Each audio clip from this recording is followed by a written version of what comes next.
A decorated war veteran returned home from Afghanistan with a broken mind and 6 German shepherds.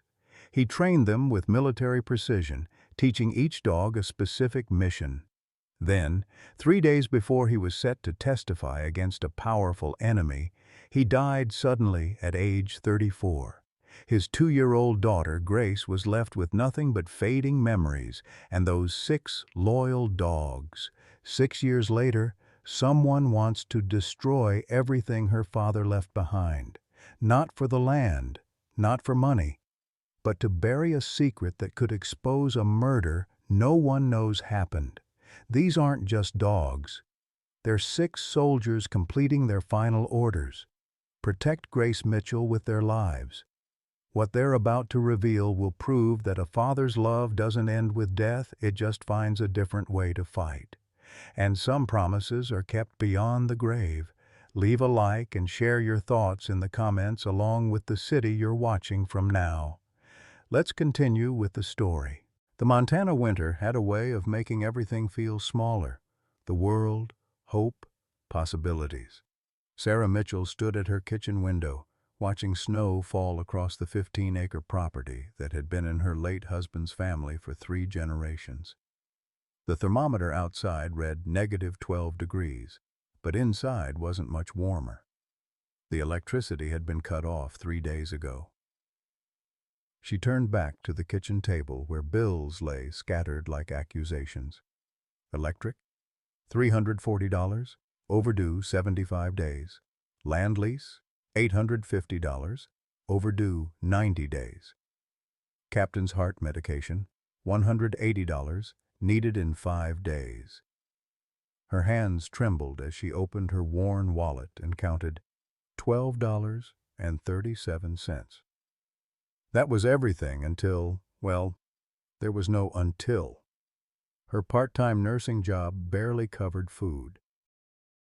The morning sun cast long shadows across the frost-covered windows as Grace appeared in the doorway, small for her 8 years, with her father's green eyes and dark hair that needed cutting.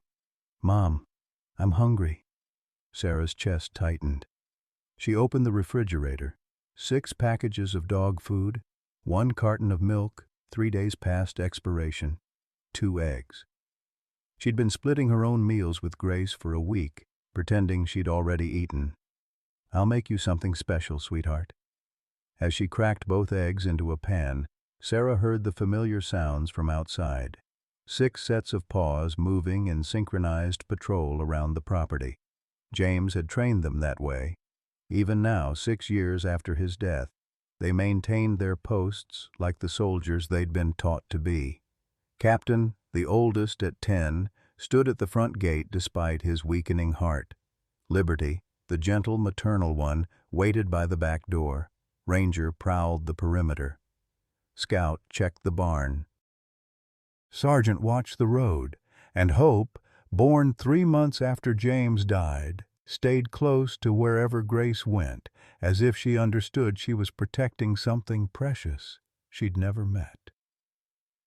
Through the window, Sarah watched them move with purpose, with mission.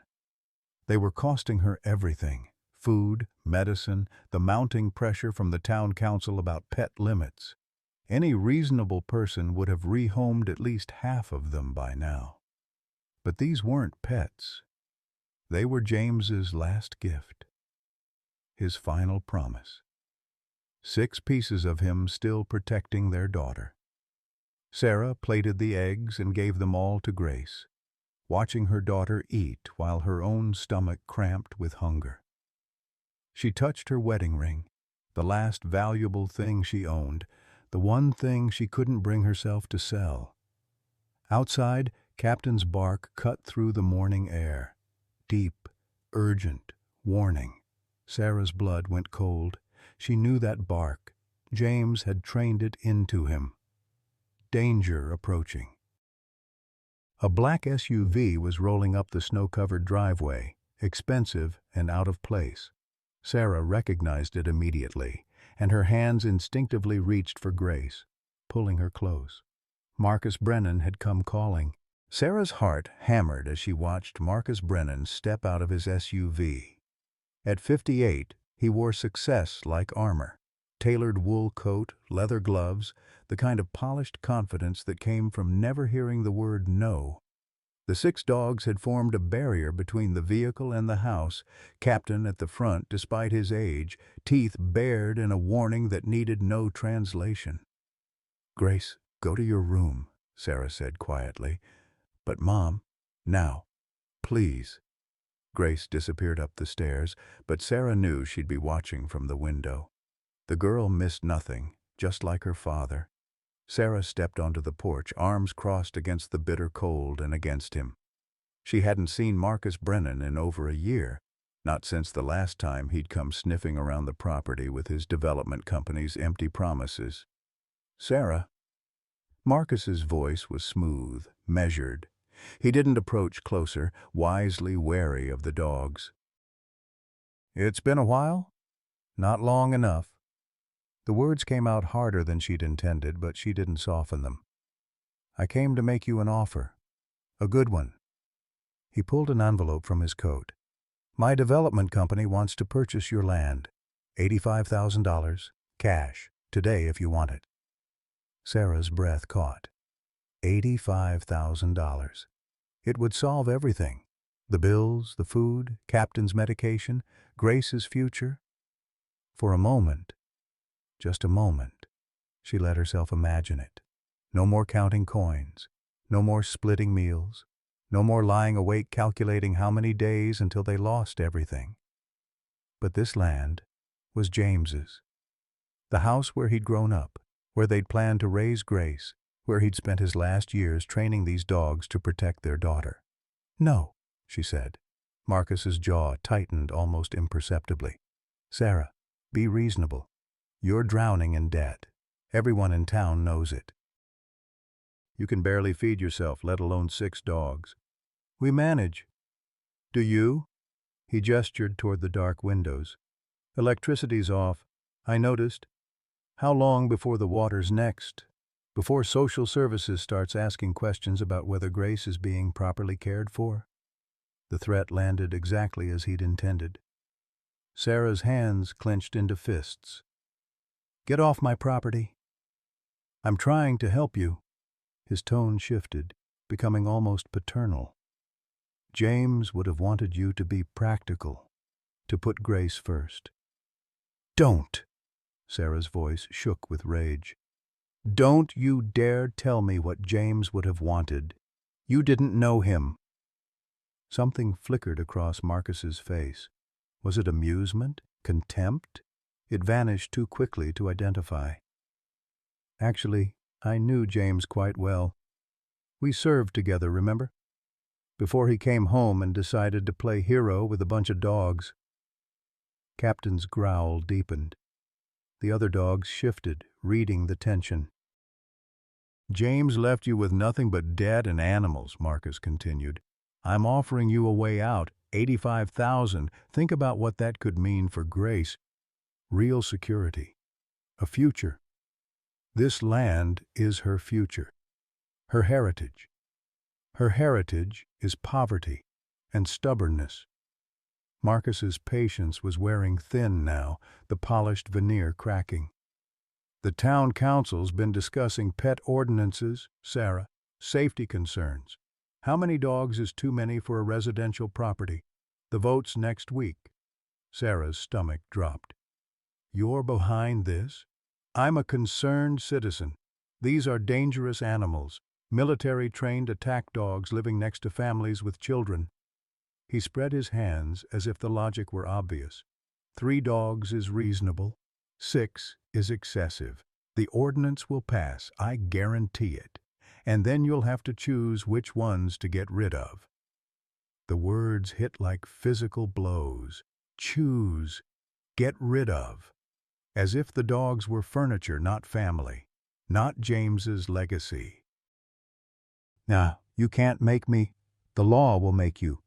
30 days to comply or $500 per day in fines. You can't afford that, Sarah. We both know it."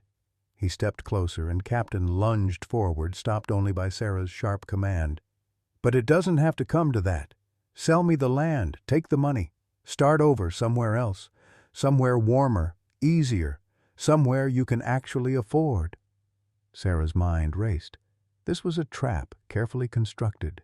Marcus hadn't just shown up with an offer. He'd built a cage around her first, cutting off every other option. Why? She asked. Why this land? There's nothing special about it. Nothing worth what you're offering. For a moment, Marcus's mask slipped completely, and Sarah saw something cold and calculating underneath. Let's just say, I have plans for this area. Big plans. Your 15 acres is the last piece I need. Then you'll have to find another piece. My answer is no. Marcus studied her for a long moment, then smiled, a thin, joyless expression. You're just like James, too stubborn for your own good. Look where it got him. The words hung in the frozen air like a threat. Before Sarah could respond, Marcus turned and walked back to his SUV. He paused at the door, looking back. Offer stands for 30 days. After that, circumstances change. And Sarah? His eyes were ice. Those dogs are costing you everything. Eventually, you'll have to choose between them and Grace. I just hope you make the right decision before someone makes it for you. The SUV rolled away, leaving deep tracks in the snow. Sarah stood on the porch, shaking, from cold, from rage, from fear. Captain returned to her side, pressing against her leg in silent support. The front door creaked open. Grace emerged, her small face pinched with worry. Mom. Who was that man? Sarah pulled her daughter close, feeling how thin Grace had become, how her coat barely fit anymore. Someone from your father's past. Someone we don't trust. The dogs don't like him. The dogs are smart. Sarah looked down at her daughter, at the 6 German shepherds who'd positioned themselves protectively around them both. Grace, I need to ask you something. It's important. Grace nodded, solemn beyond her years. If something happened to me, if I couldn't take care of you anymore, what would you want? Who would you want to stay with? Grace didn't hesitate. The dogs. I'd want to stay with the dogs. Sarah's heart broke and swelled simultaneously. Of course Grace would choose the dogs. They were all she had left of James. They were her family in a way no human could be. Constant, loyal, unconditionally loving. They'll never leave you, Sarah promised, though she had no idea how she'd keep that promise. I swear it, baby. No matter what happens, we stay together. That evening, Grace couldn't sleep. She'd climbed into the attic looking for extra blankets, anything to fight the cold now that the electricity was gone. Instead, she found something else. Her father's military footlocker sat in the corner, covered in dust. She'd seen it before, but never been able to open it. It was locked, and her mother kept the key hidden. But tonight, as Grace approached, Captain followed her up the narrow stairs. The old dog moved slowly, his breathing labored, but he came directly to the footlocker and placed his paw on a specific floorboard. Grace knelt down. The board was loose. Underneath, wrapped in cloth, was a key. Her hands trembled as she inserted it into the lock. The footlocker opened with a rusty groan. Inside lay her father's uniform, medals she'd never seen, and at the bottom, an old video camera. Grace turned it on, not expecting it to work.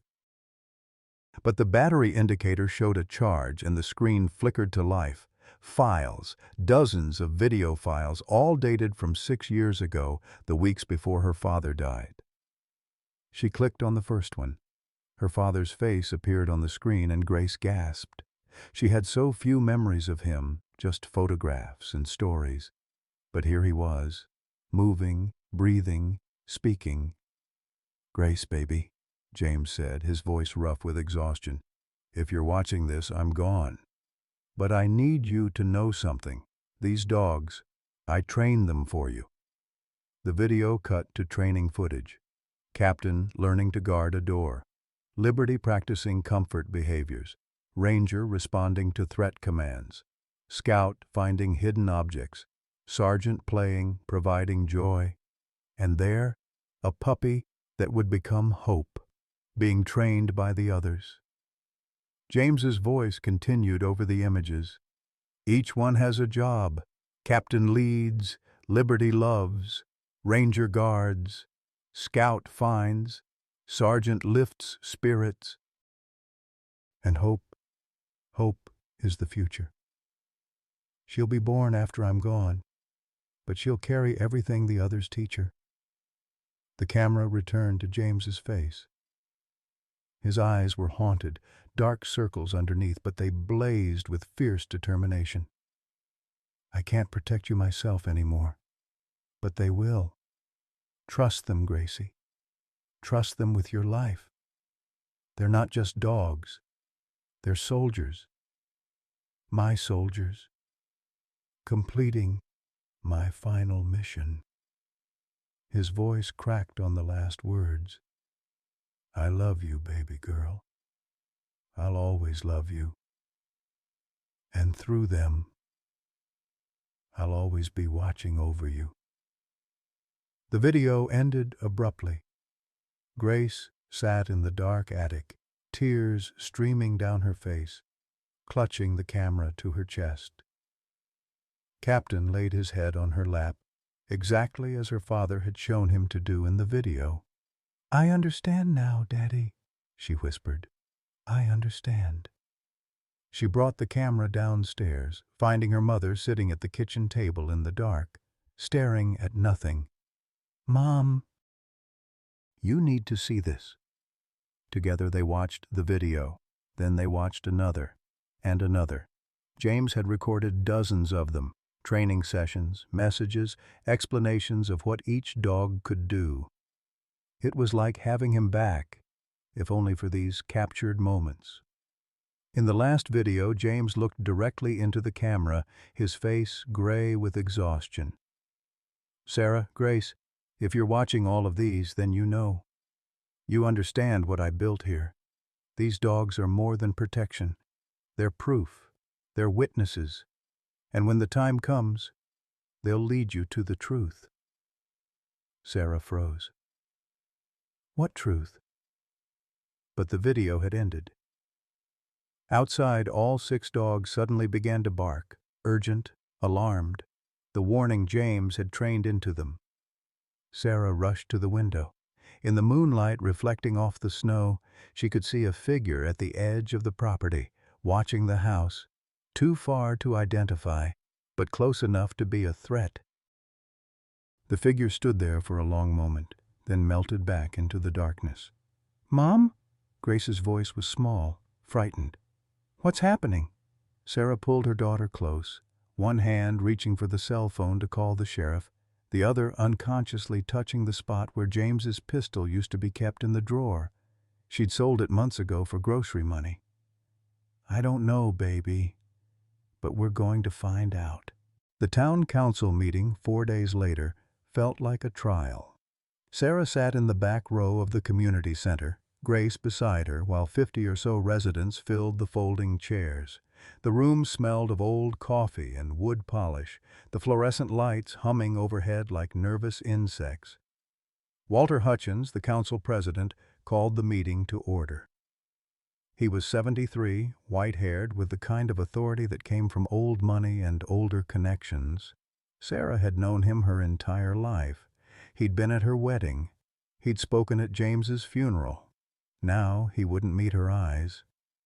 We have several items on tonight's agenda, Walter began, his voice carrying across the room.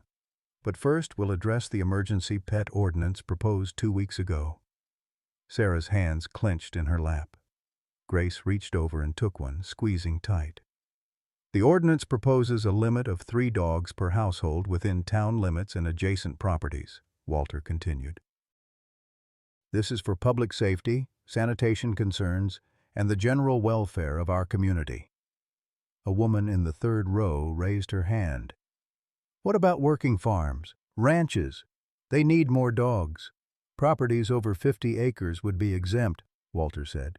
This ordinance targets residential properties where excessive animals pose a risk. Sarah knew that number hadn't been chosen randomly. The Mitchell property was exactly 15 acres. Marcus had done his homework. "I'd like to speak." Sarah stood, her voice steadier than she felt. Walter hesitated. "Sarah, this isn't a public comment period. This ordinance targets my family specifically. I have the right to respond." Murmurs rippled through the crowd.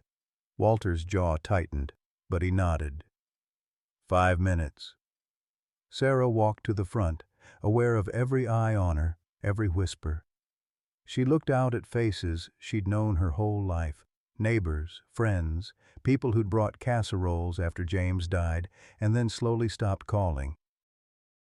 "Sarah, my name is Sarah Mitchell. My husband, James, was a staff sergeant in the United States Army. He served 2 tours in Afghanistan. He came home with PTSD so severe he couldn't sleep, couldn't be around crowds, couldn't function." Her voice caught, but she pushed forward. "The VA recommended animal therapy. So James trained 6 German shepherds, not as pets, as service animals. They saved his life for a while. They gave him purpose." She saw some heads nodding, others remained impassive. "James died 6 years ago. Those 6 dogs are all my daughter has left of her father. They're not just animals to us. They're family. They're James's legacy." "With all due respect," a man called out, Tom Baker, who owned the hardware store, "legacy doesn't trump public safety. Those are military-trained attack dogs, Sarah. What if one of them goes after a child? They're protection dogs, not attack dogs. There's a difference." "And in 6 years, they've never shown aggression toward anyone except in defense of our property. Still seems like a lot of dogs for one small woman and a child to handle," someone else said. Sarah's face burned. "I handle them just fine. They're well-trained, well-cared for." "Are they?" Mrs. Henderson stood up, the neighbor who'd refused to drive them to the vet. "Sarah, honey, we all know you're struggling. The electricity's been cut off. You can barely feed yourself, let alone 6 large dogs. Maybe this ordinance is a blessing in disguise. Maybe it's time to let some of them go to people who can properly care for them." The sympathy in her voice was worse than outright hostility. Sarah wanted to scream that she was struggling because of medical bills from James's death, because the VA had denied their benefits claim 3 times, because she was fighting a system designed to grind down people like her. "My dogs are healthy and well cared for," she said through gritted teeth. Walter cleared his throat. "Sarah, we appreciate your situation. We truly do. But this ordinance isn't personal. It's about community standards. It's about Marcus Brennan." The words were out before Sarah could stop them. The room went silent. Walter's face darkened. "That's a serious accusation. Is it? Marcus offered to buy my land 2 weeks ago. I refused. Now, suddenly there's an emergency ordinance that just happens to target my property specifically?" Sarah's voice rose. "He told me this would happen. He warned me the town council was discussing it. How did he know before the proposal was even public?" More murmurs, louder now. She saw Marcus in the back corner, leaning against the wall with his arms crossed, that same thin smile on his face. "Marcus Brennan is a respected businessman and member of this community," Walter said stiffly. "He has every right to participate in civic discussions. He has every right to manipulate them too, apparently." Sarah turned to face Marcus directly. "Why do you want my land so badly? What's really going on?" Marcus pushed off the wall, all eyes turning to him. "Mrs. Mitchell, I understand you're under stress. Financial hardship can make people see conspiracies where there are none. I made you a generous offer for your property, one that would solve your very obvious problems. You refused. That's your right. But don't blame me for laws designed to protect this community." "You're lying." Grace's small voice cut through the room like a knife. Everyone turned to stare at the 8-year-old standing beside her mother. "Grace, sit down," Sarah whispered urgently. But Grace stepped forward, her father's green eyes blazing. "You're lying, Mr. Brennan. My daddy's dogs would never hurt anyone. They protect me. They take care of me." "And you want to take them away because your mother can't afford them," Marcus said, his voice gentle, almost kind. It made Sarah's skin crawl. "Sometimes adults have to make hard choices, Grace. Your mother needs to choose between pride and your welfare." "My daddy chose the dogs for me," Grace's voice cracked. "He trained them before he died. Each one has a job. Captain guards, Liberty comforts, Ranger protects, Scout finds things, Sergeant makes me happy, Hope gives us hope. They're not just dogs. They're pieces of my daddy." The room was completely silent now. Some people looked moved, others uncomfortable. Walter looked like he wanted to be anywhere else. "That's very touching," Marcus said. "But it doesn't change the facts. 6 dogs is excessive. The ordinance will pass because it's the right thing for Millbrook. And Sarah—" He turned to her, and for just a moment his mask slipped, revealing something cold and hard underneath. "You'll comply because you have no choice." Sarah met his gaze and saw it clearly now. This wasn't about land or money or even the dogs. This was personal. This was vendetta. But why? "This meeting is about the ordinance," Walter said, calling order. "All in favor?" 5 hands went up. The council had 7 members. Opposed? 2 hands rose, including Pastor David's. Sarah hadn't even seen him sitting with the council.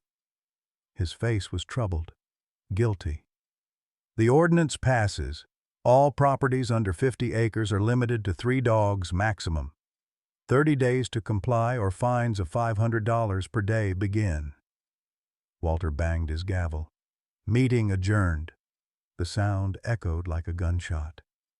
Sarah stood frozen as people filed out, some avoiding her eyes, others offering pitying looks that felt like slaps. Grace clung to her hand, crying silently. Marcus walked past them toward the exit. As he passed, he leaned in close enough that only Sarah could hear. 30 days, Sarah. Then you choose which 3 dogs live and which 3 get put down. Or you sell me the land and this all goes away. Your choice." He was gone before she could respond. Pastor David approached, his weathered face creased with guilt. "Sarah, I'm so sorry. I voted against it, but not enough to actually fight it." Sarah's voice was hollow. "Not enough to stand up to Marcus." "You don't understand the position." "I understand perfectly. Marcus donated $50,000 to the church last year. I remember the announcement. How much influence does that buy, Pastor? Enough to sacrifice one widow and her daughter?" David flinched as if she'd struck him. "It's not like that. Isn't it?" Sarah picked up her purse, took Grace's hand. "Come on, baby. We're going home." They walked out into the bitter night, leaving David standing alone in the empty community center. The drive home was silent except for Grace's quiet sobbing. Sarah's mind raced, calculating impossible equations. Which 3 dogs could she keep? How could she possibly choose? Captain was the leader, but his heart was failing. Liberty was gentle, but Ranger was protection. Scout was clever, but Sergeant kept Grace laughing. And Hope was the future. There was no answer, no right choice, only loss in every direction. As they pulled up to the dark house, still no electricity, the dogs came running to greet them, tails wagging, completely unaware that 3 of them had just been sentenced to death. Sarah watched Grace sink to her knees in the snow, wrapping her arms around Captain's neck, and something inside her shattered. She couldn't do this, wouldn't do this. But what choice did she have? That night, after Grace finally cried herself to sleep surrounded by all 6 dogs, Sarah sat alone in the kitchen. The moonlight through the window provided the only light. She opened the medicine cabinet, her hands shaking, and pulled out the bottle of sleeping pills, James's old prescription from his PTSD days, expired but still potent. She poured them into her palm, 10, 15, 20 small white pills that promised an end to the impossible choices, the crushing poverty, the weight of keeping promises she couldn't keep. James, I can't do this, she thought. I can't choose. I can't fail her. The pills felt light as air in her hand, so easy, so simple. She raised her hand toward her mouth. Captain's urgent bark shattered the silence. Sarah dropped the pills, scattering them across the floor, and ran to the window. Captain stood at the edge of the property, barking at something in the darkness. The other dogs joined him, their voices raised in alarm. Then Sarah saw it, Grace walking through the snow in her nightgown, heading toward the frozen creek. Sleepwalking, a thing that happened sometimes when she was stressed. Grace! Sarah bolted outside, her feet sliding on ice, her heart hammering, but Captain was already there, positioning himself between Grace and the creek, refusing to let her pass. The girl reached out with sleeping eyes, trying to walk around him, but the old dog held firm, his body a barrier between her and danger. Sarah reached them, scooped Grace up, held her tight. Grace's eyes fluttered open, confused and afraid. "Daddy? Daddy, don't leave me." "I'm here, baby. I'm here." Sarah carried her back to the house, Captain following close behind, and she understood. The pills still littered the kitchen floor. Sarah stared at them, then gathered them one by one and flushed them down the toilet. Captain had saved Grace, just as James had trained him to, just as he'd been doing every day for 6 years. These dogs weren't just James's legacy, they were Grace's lifeline, and Sarah had almost abandoned them both. She knelt down, buried her face in Captain's fur, and whispered, "I won't give up. I promise. I'll find a way." The old dog pressed against her, steady and warm and alive. In the morning, Sarah made a decision. If the system wouldn't help them, if the town wouldn't stand with them, if Marcus Brennan thought he'd won, he was wrong. She would fight, even if she had to fight alone. Sarah spent the next morning at Pastor David's office, swallowing her pride. The church was warm, heated, and she couldn't help noticing the new sound system in the sanctuary, the fresh paint on the walls, Marcus's $50,000 at work. "I need legal help," she told David, sitting across from his massive oak desk. "I need to fight this ordinance. There has to be a grandfather clause, some kind of exemption for service animals." Pastor David shifted uncomfortably, avoiding her eyes. "Sarah, I want to help, but what? Marcus gave you money, so now you can't stand up for what's right?" His face flushed. "It's not that simple. The church has obligations, programs that depend on that donation, the youth center, the food bank, So everyone's bought." Sarah's voice was flat, dead. "The whole town, for the price of some renovations and programs." "Not bought? Just practical." David finally met her gaze, and she saw the shame there, the self-justification. "Marcus has influence, Sarah. He sits on boards, makes donations, knows people. Fighting him would mean fighting the whole system. The church can't afford to make that kind of enemy. But you can afford to sacrifice one widow and her daughter." David flinched. "I voted against the ordinance." How brave, how principled. Sarah stood, gathering her coat.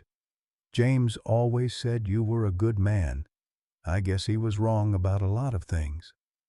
She left him sitting there, his mouth opening and closing like a fish. Over the next 2 days, Sarah tried everything. She called lawyers. None would take the case without a retainer she couldn't afford. She researched service animal laws, finding a maze of regulations that might or might not apply to dogs trained privately rather than through official programs. She reached out to veterans organizations, but without James's official documentation proving the dogs were service animals, they had no standing. Every door closed. Every avenue blocked. On the third day, Grace brought her father's camera again. "Mom, there are more videos. Lots more." They sat together in the cold house, blankets wrapped around them, and watched. James had recorded dozens of training sessions, each one showing the dogs learning specific tasks. But there was something else, too. Something Sarah hadn't noticed before. In the background of several videos, visible through the window, was a figure. A man watching from the edge of the property. Sarah paused the video, zoomed in as much as the old camera would allow. Marcus Brennan. Her blood ran cold. He was watching us. Even then, 6 years ago. Grace pointed to another video dated 3 weeks before James died.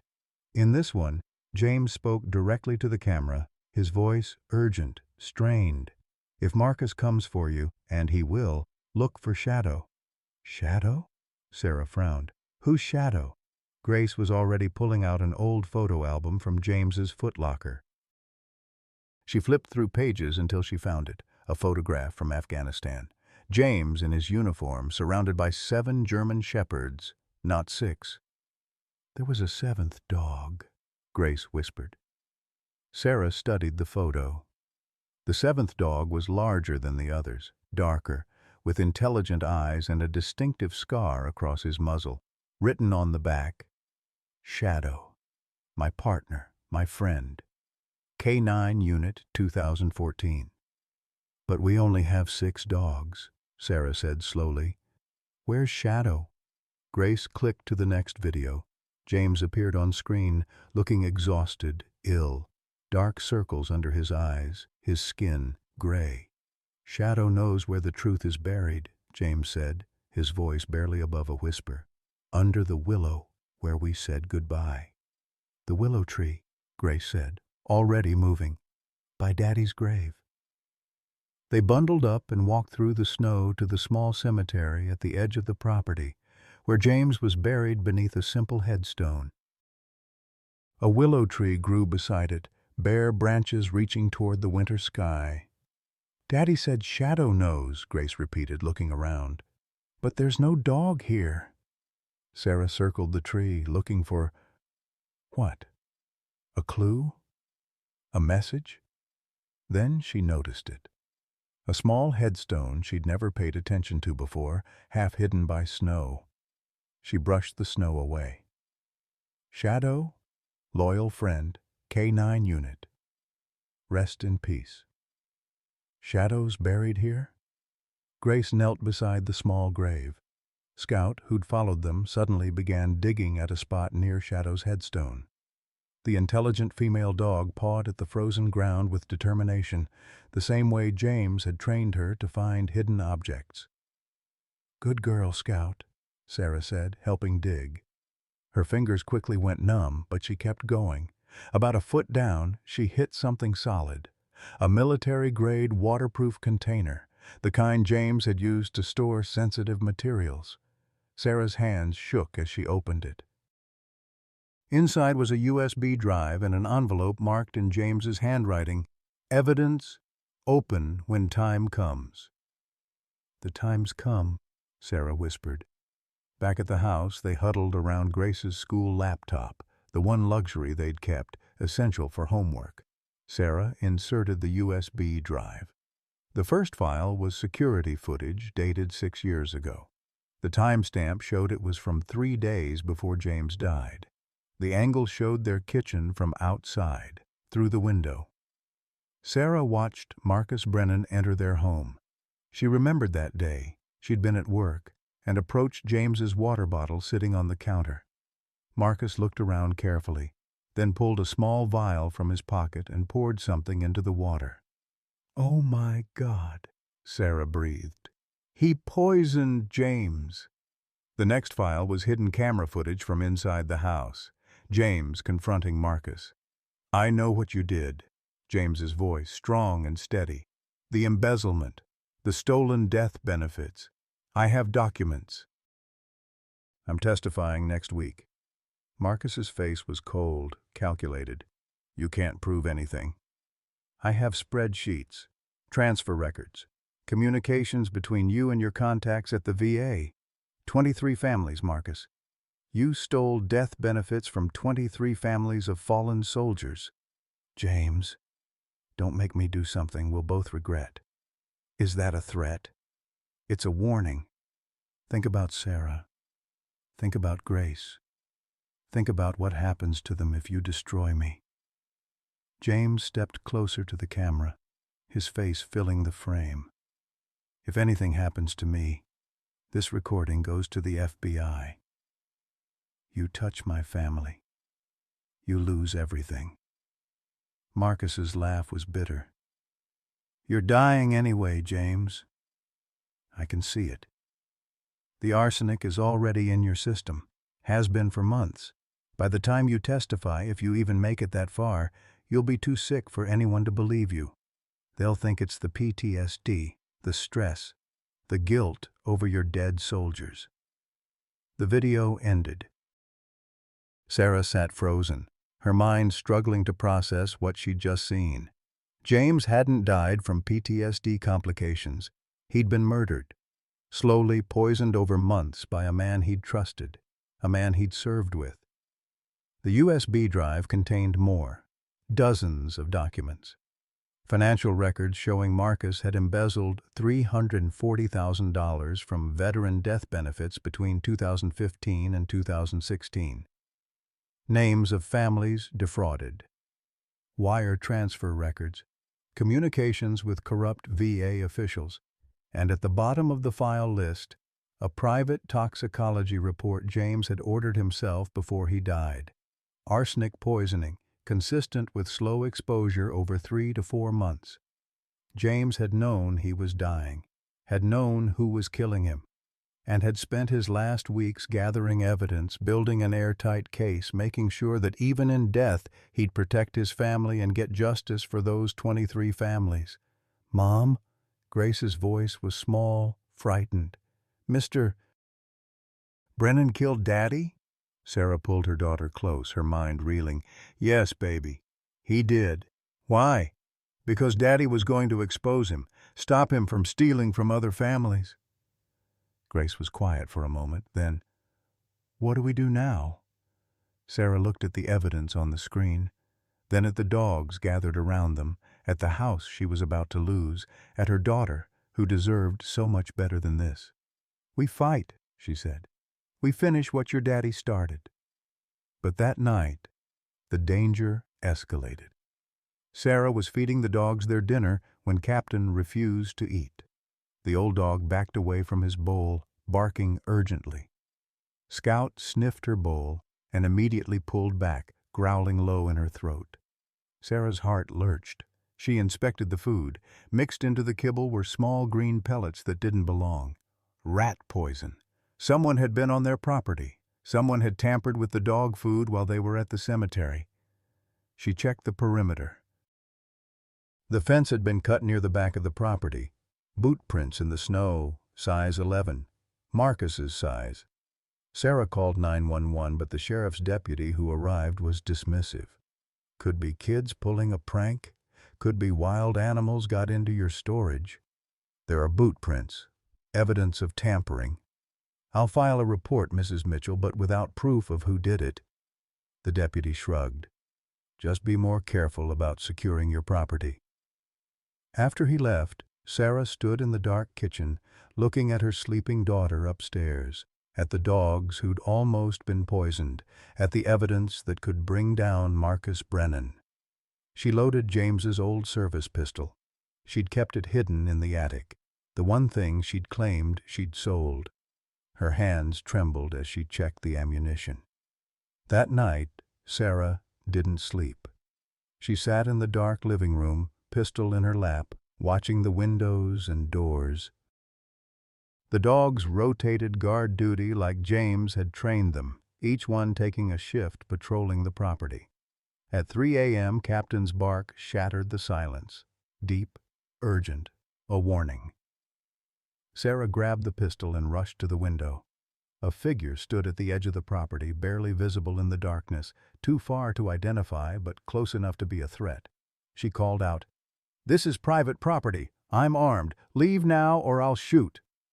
The figure stood there a moment longer, then melted back into the darkness. Sarah's whole body shook. They were being hunted, stalked, and the law wouldn't protect them. The next morning, Sarah made a decision.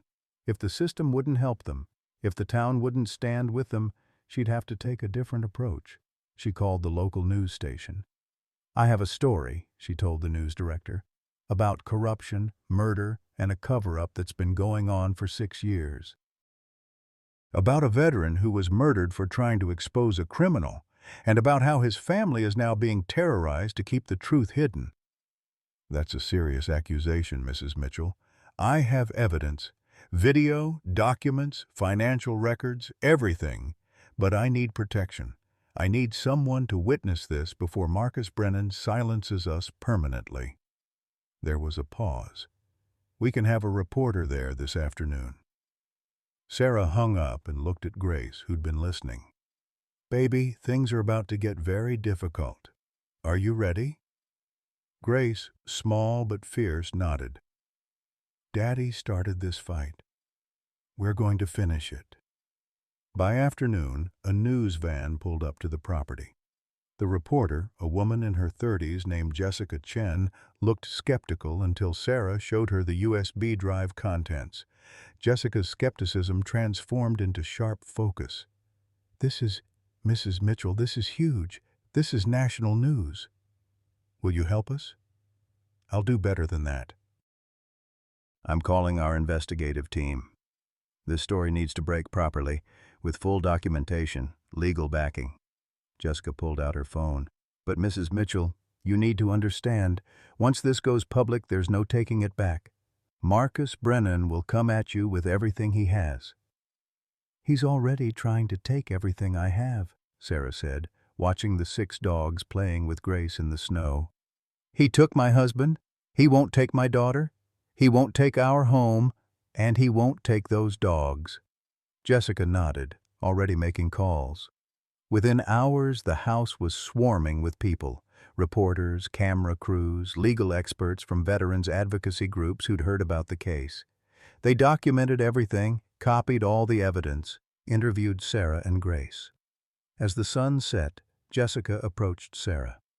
"We're going to run this story tomorrow morning. National broadcast. But tonight, you need to be somewhere safe. If Marcus realizes what's coming, we're staying here. This is our home. These are our dogs. We're not running." Jessica looked like she wanted to argue, but something in Sarah's face stopped her. "At least let us station a crew here overnight. Document anything that happens." Sarah agreed. That night, cameras running, security posted, Sarah finally felt like they had a chance. But in the darkness, Marcus Brennan was making his own plans. The news broke at 6 a.m., streaming across every major network. Sarah watched from her laptop as her interview played, as James's video evidence was shown, as financial documents scrolled across the screen, detailing Marcus Brennan's systematic theft from 23 military families. "Former soldier murdered for exposing VA corruption," the headline read. "Widow fights to protect his legacy." Within an hour, Sarah's phone was ringing nonstop. Veterans organizations, legal advocacy groups, reporters from around the country. Her email inbox flooded with messages of support, offers of help, donations. But it was the text message from an unknown number that made her blood freeze. "You've made a terrible mistake. This isn't over." Grace stood beside her, watching the news coverage with wide eyes. "Mom, everyone knows now. Everyone knows what Mr. Brennan did to Daddy." "Yes, baby. Everyone knows. Does that mean we're safe? Does that mean we can keep the dogs?" Before Sarah could answer, the doorbell rang. She opened it to find Agent Rebecca Torres of the FBI, flanked by two other agents, showing credentials. "Mrs. Mitchell, we need to take your statement, and we need all the evidence you have." They spent the next 3 hours going through everything: the USB drive contents, the toxicology report, the surveillance footage, the financial documents. Agent Torres' face grew grimmer with each revelation. "Mrs. Mitchell, your husband built an airtight case. This isn't just about Marcus Brennan. This evidence implicates a network of corrupt officials, 2 VA administrators, a federal judge, 3 military officers. We're talking about a conspiracy that spans 8 states and involves over $2 million in stolen benefits." Sarah's legs felt weak. "James said 23 families. That's what he knew about. Our preliminary analysis suggests there could be over 100 families affected." "Your husband uncovered just the beginning." Agent Torres leaned forward. "He was a hero, Mrs. Mitchell. He gave his life to expose this. He gave his life because he was murdered." Sarah's voice cracked. "And for 6 years, his killer walked free." "Not anymore. We're issuing arrest warrants as we speak." By noon, the news was everywhere. Federal agents arresting Marcus Brennan at his office, handcuffs glinting in the camera flashes, the charges scrolling across the screen: first-degree murder, conspiracy to defraud, embezzlement of government funds, obstruction of justice. Sarah watched Marcus being led to a police car, his expensive suit rumpled, his face pale with shock and rage. For 6 years he'd lived free, built an empire on stolen money while James lay in his grave. The sight of him in handcuffs should have felt like victory. Instead, Sarah just felt empty. Grace tugged her sleeve. "Mom, look at Captain." The old dog had collapsed in the corner, his breathing labored and irregular. Sarah's heart dropped. In all the chaos, she'd forgotten. Captain's medication had run out 3 days ago. "No, no, no." Sarah dropped to her knees beside him. "Captain, stay with me, please." Dr. Helen Carter arrived within 20 minutes of Sarah's frantic call. She examined Captain, her face grave. "His heart is failing, Sarah. Without immediate treatment, intensive care, I'm not sure he'll make it through the night." "How much?" Sarah asked, though she knew the answer would be impossible. "Emergency cardiac care, overnight monitoring, medication. At least $3,500. The donations from the news coverage hadn't cleared yet. Sarah's bank account still showed $12.37. Grace buried her face in Captain's fur, sobbing. "Please don't die. Please. Daddy left you to protect me. You can't leave me too, Doctor." Carter's eyes were shiny with tears. "Sarah, I'll do what I can. I'll start treatment now. Worry about payment later." "Wait!" Agent Torres stepped forward. "How much does she need?" Dr. Carter repeated the amount. Torres pulled out her phone, made a quick call. "The FBI Victim Assistance Fund will cover it. James Mitchell was killed in the course of exposing federal crimes. His family qualifies for emergency aid." Sarah couldn't speak, could barely breathe. She just nodded. They rushed Captain to the veterinary clinic. Dr. Carter and her team worked through the afternoon and into the evening. Sarah and Grace sat in the waiting room surrounded by the other 5 dogs who'd refused to stay home. Liberty pressed against Grace's side. Ranger stood guard at the door. Scout lay at Sarah's feet. Sergeant rested his head on Grace's lap. Hope curled up between them. Hours crawled by. The waiting room TV played the ongoing news coverage. More arrests, more evidence coming to light, the scope of the corruption expanding. Pastor David arrived around 8 p.m. looking haggard. "Sarah, I need to tell you something." Sarah looked up at him with dead eyes. "What?" "James came to me about 6 years ago, maybe 3 weeks before he died. He told me he'd discovered something terrible, something that could get him killed. He asked me to hold on to some documents as backup evidence." David's voice shook. He said if anything happened to him, I should give them to you. Sarah stood slowly. You've had evidence for 6 years? Evidence that could have proven James was murdered? Evidence that could have brought Marcus down years ago? I didn't know what was in the envelope. James said to only open it if he died under suspicious circumstances, but the official cause was heart failure, PTSD complications. It seemed natural, tragic, but natural. And then Marcus made that donation to the church, and I convinced myself James had been paranoid, that the PTSD had made him imagine threats that weren't real. So you did nothing. Sarah's voice was quiet, deadly. For 6 years you sat on evidence that could have given us justice, could have saved other families from being defrauded, could have exposed this whole conspiracy, because it was easier. Because Marcus's money was more important than the truth. David's face crumpled.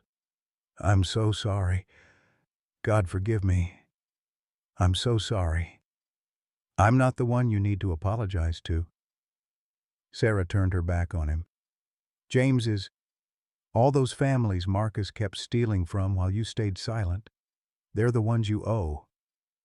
David stood there for a moment, then left, his shoulders shaking with sobs. Grace looked up at her mother. Was he a bad man, Mom? Pastor David? Sarah sighed, pulled her daughter close. No, baby, just a weak one. Sometimes that's worse. At 2:17 a.m., the exact time James had died 6 years ago, Dr. Carter emerged from the surgical suite. Her scrubs were stained, her face exhausted, but she was smiling.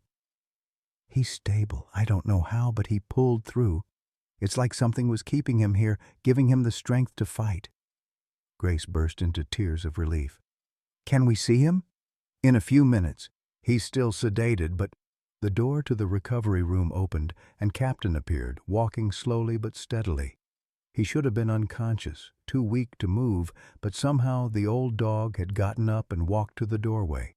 He looked directly at Grace, and Sarah could have sworn she saw recognition, purpose, determination in those eyes, the same look James used to get when he was on a mission. Grace ran to him, dropping to her knees and wrapping her arms around his neck. You came back. You came back. Captain licked her face, his tail wagging weakly but unmistakably. Doctor. Carter stared in amazement. In 30 years of veterinary medicine, I've never seen anything like this. His heart was failing. He should be unconscious for hours, but it's like he couldn't rest until he knew she was okay, Sarah finished. James trained him that way, mission first, always. Over the next 3 days, the full scope of the conspiracy unraveled. Federal investigations revealed that Marcus hadn't acted alone. He'd been part of a network that had systematically embezzled money from veteran death benefits, military disability payments, and VA assistance programs. The total, $8.7 million stolen from 127 families across 8 states over 10 years. Marcus's accomplices fell one by one. The VA officials arrested at their homes. The judge caught trying to flee to Mexico. The military officers dishonorably discharged and charged. And through it all, more evidence kept emerging from James's meticulous documentation. He'd been investigating for over a year before confronting Marcus, gathering proof, building an unbreakable case. Agent Torres showed Sarah the full scope of James's work during one of their interviews. Your husband was playing the long game. He knew confronting Marcus would put a target on his back, so he created redundancies. The USB drive buried with Shadow, documents with Pastor David, surveillance footage hidden in the storm cellar, multiple copies of everything stored in different locations. He knew he might not survive, Sarah said quietly. He knew. But he also knew that even if they killed him, the evidence would eventually surface. He just needed someone to find it and use it. Torres looked at Grace, who was playing with hope outside the FBI office. He was protecting you, preparing you, giving you the weapons to finish the fight if he couldn't. Sarah watched her daughter, small but fierce, exactly like her father. And we did. But not everyone was celebrating the exposure. The town of Millbrook was divided. Some people rallied around the Mitchell family, bringing food, offering support, calling for justice. Others, those who'd benefited from Marcus's influence, accepted his money, turned blind eyes to his corruption, felt betrayed, exposed. The town council held an emergency meeting to address the ordinance. Walter Hutchins, looking 20 years older, opened the session with a statement. In light of recent revelations and after consultation with our legal counsel, the council votes to immediately rescind the pet ordinance. Furthermore, we wish to issue a formal apology to Sarah and Grace Mitchell for any harm caused by this legislation. It wasn't enough. It would never be enough. But it was something. Sarah stood to address the council, Grace beside her. My husband died trying to do the right thing. He died because corruption was more important than justice, because money was more important than honor. For 6 years, his killer walked free, built an empire, influenced this town, bought your cooperation. She looked around the room at faces she'd known her whole life. Some of you knew, maybe not about the murder, but about Marcus's corruption, about the stolen money, about the intimidation. And you said nothing, did nothing, because it was easier, because you benefited. Walter cleared his throat. Mrs. Mitchell, we didn't know. You didn't want to know. There's a difference. Sarah's voice was steady, cold. The ordinance is rescinded. Fine. But it doesn't change what you were willing to do. You were willing to force me to kill 3 of my dogs, 3 pieces of my daughter's father, to protect a murderer. Don't expect forgiveness. Don't expect us to forget. She took Grace's hand and walked out. By the end of the week, the donations had poured in, over $280,000 from veterans organizations, advocacy groups, individuals across the country moved by the story. More than enough to pay off debts, cover medical bills, secure their future. But the money felt hollow. It couldn't bring James back, couldn't return 6 years of struggling, couldn't erase the trauma Grace had endured. Still, it was something, a foundation to build on. Sarah used some of the money to hire a lawyer, not to fight the ordinance anymore, but to establish something new. She sat in the lawyer's office with Grace, signing papers. "You're sure about this?" the lawyer asked. "I'm sure. We're calling it James's Legacy K9 Training Center. We'll train therapy dogs for veterans with PTSD, provide them free of charge, help them find what James found, purpose, peace, a reason to keep fighting." Grace looked up at her mother with shining eyes. "Daddy would love that. He would, baby. He really would." The property would be transformed, kennels built, training facilities established, housing for visiting veterans. They'd use James's methods, his techniques, everything he'd learned and recorded in those videos. His knowledge wouldn't die with him. It would live on, helping others. That night, back home with electricity restored and warmth finally filling the house, Sarah sat with Grace and the 6 dogs, Captain recovering slowly but steadily, Liberty maternal and gentle as ever, Ranger ever watchful, Scout intelligent and alert, Sergeant bringing joy with every wag of his tail, Hope the future made manifest. "Mom?" Grace asked quietly. "Do you think Daddy knows? Knows that we won?" Sarah looked at the dogs, at their daughter, at the home they'd managed to save. "I think he always knew, baby. That's why he prepared everything so carefully. He knew that eventually the truth would come out. Justice would be served. And we'd be okay. Because of the dogs. Because of the dogs. Because of his love. Because love doesn't end when someone dies. It just changes form." Grace considered this, then smiled. The dogs are Daddy's love. Yes, and they'll be with us always. Outside, snow began to fall again, soft and gentle in the moonlight. The dogs stirred, lifting their heads as if hearing something beyond human perception. And Sarah could have sworn, just for a moment, she heard James's voice on the wind. "Mission accomplished. Rest now. I've got the watch." 2 weeks after Marcus's arrest, just as life seemed to be stabilizing, the nightmare returned with brutal force. Sarah was in the kitchen preparing dinner, real food, groceries bought without counting pennies, when her phone rang. Unknown number. She almost didn't answer, tired of reporters and curiosity seekers, but something made her pick up. "Mrs. Mitchell." The voice was electronically distorted, inhuman.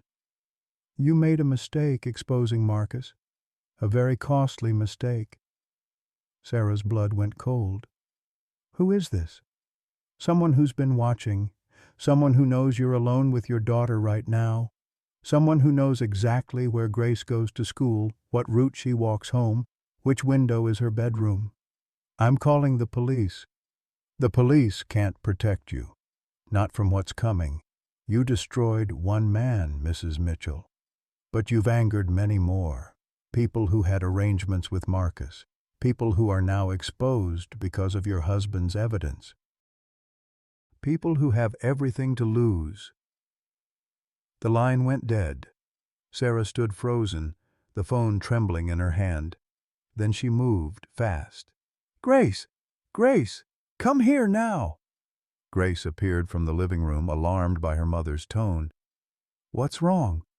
"We need to leave, right now." Sarah was already grabbing coats, car keys, her mind racing.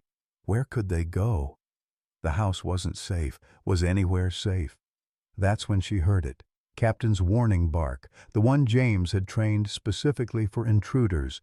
All 6 dogs erupted in alarm, rushing to the windows, hackles raised. Sarah peered outside.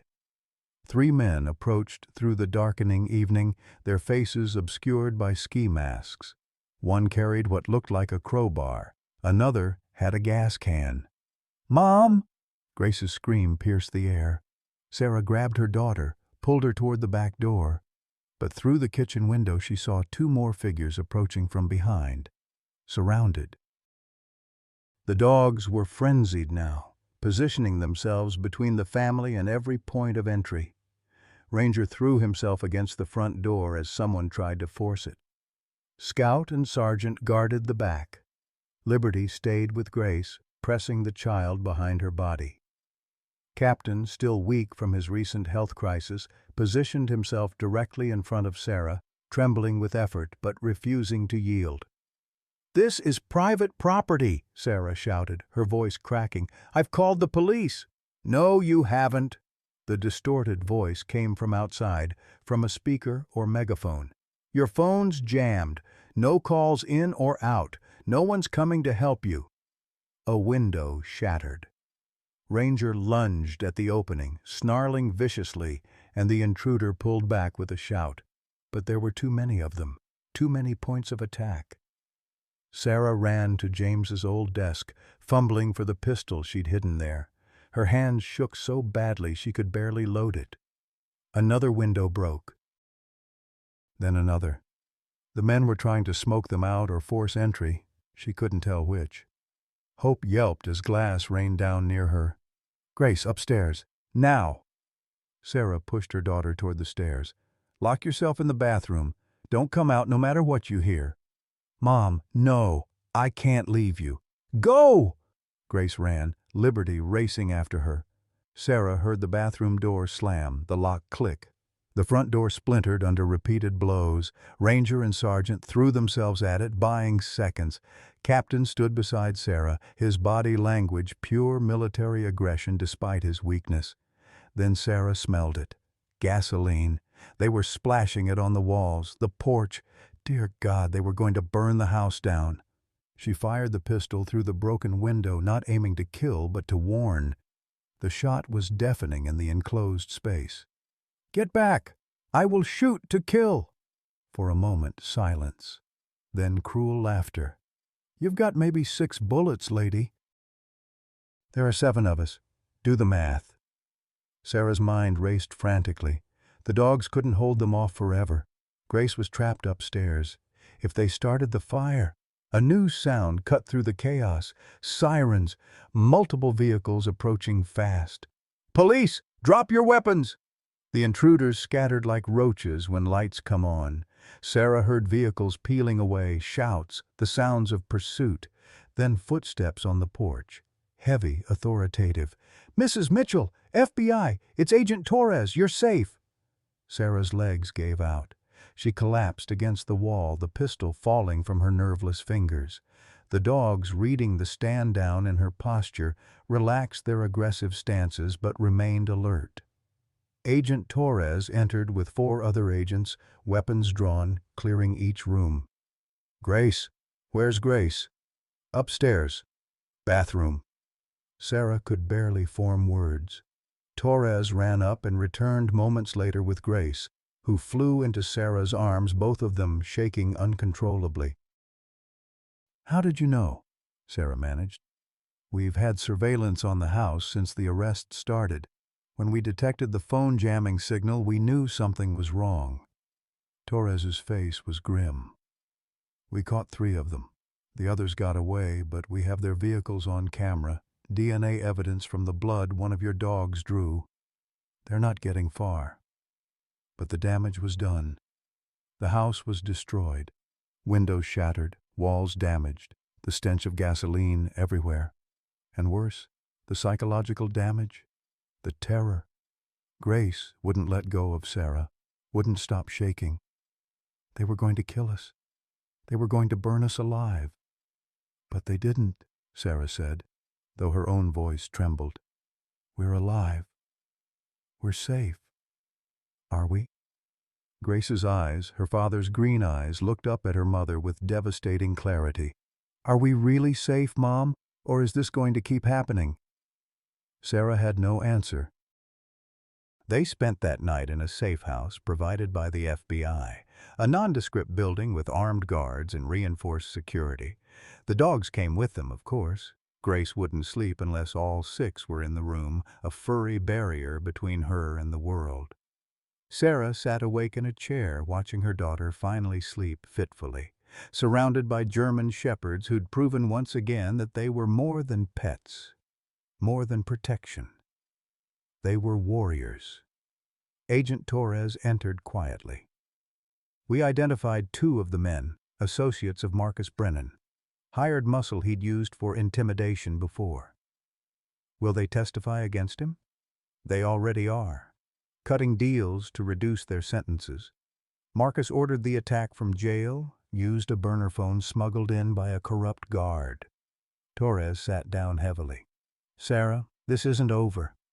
Marcus has connections, resources we're still uncovering. Even behind bars, he's dangerous. There are others in his network who see you as a threat, not just to them, but to their entire operation." "What are you saying?" "I'm saying you and Grace need protection. Real protection. Witness protection, possibly." "Leave? Give up our home, our name, our entire life?" Sarah's voice rose. "Run away? That's what you're suggesting?" "I'm suggesting survival. These people tried to murder you tonight. They'll try again." "Then let them try. I won't run. James didn't run when Marcus threatened him. He stood his ground, gathered evidence, fought back. If I run now, if I take Grace and hide, then James died for nothing. Marcus wins. The corruption wins." Torres looked at her with something like admiration and pity mixed together. "You're very brave, Sarah, or very foolish. I'm not sure which." "Maybe both."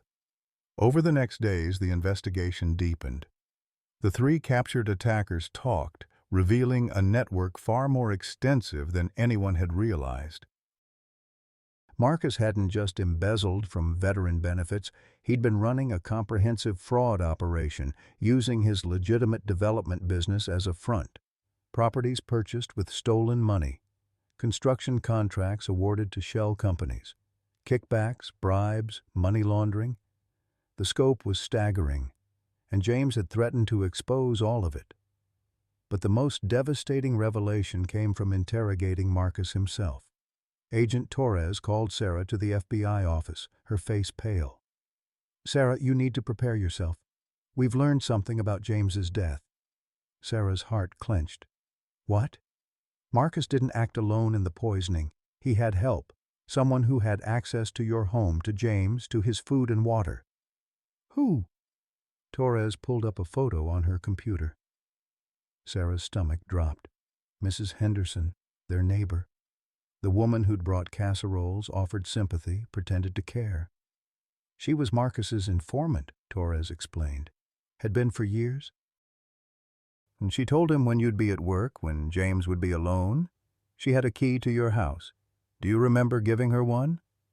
Sarah did. For emergencies. For when they were out of town. She was my friend.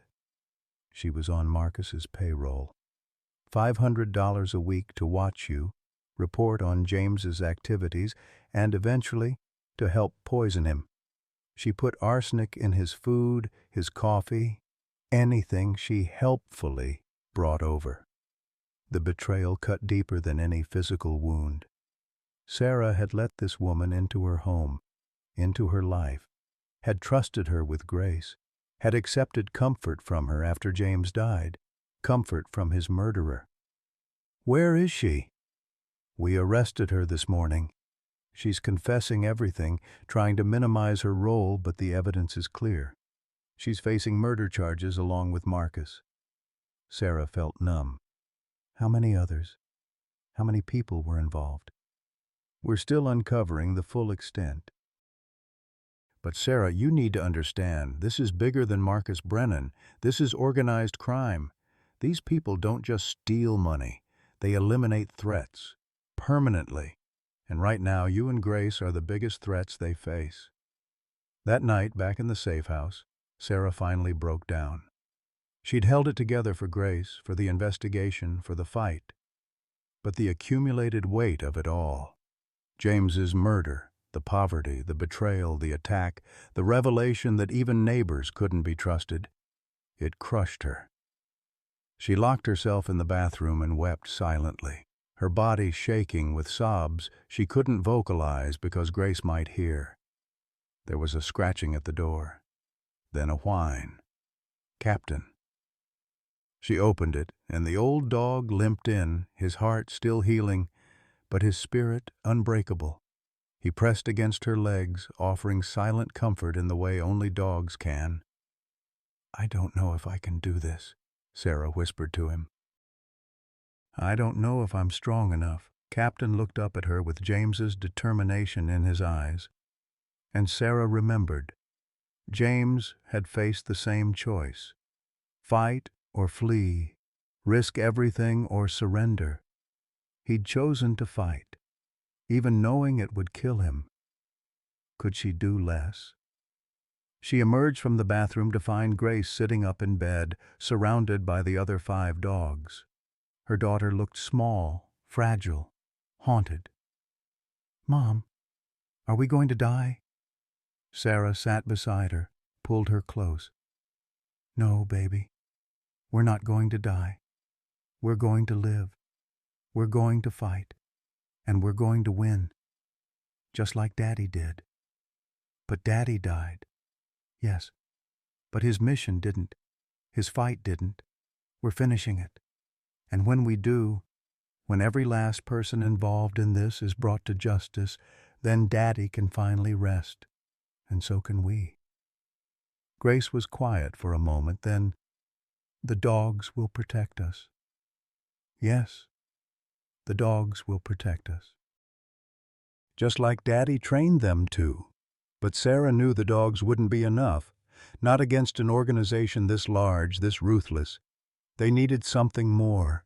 They needed the truth, all of it, every ugly, devastating piece. And James, brilliant, strategic James, had left them one more weapon, one more piece of evidence that could bring down the entire network. They just had to find it.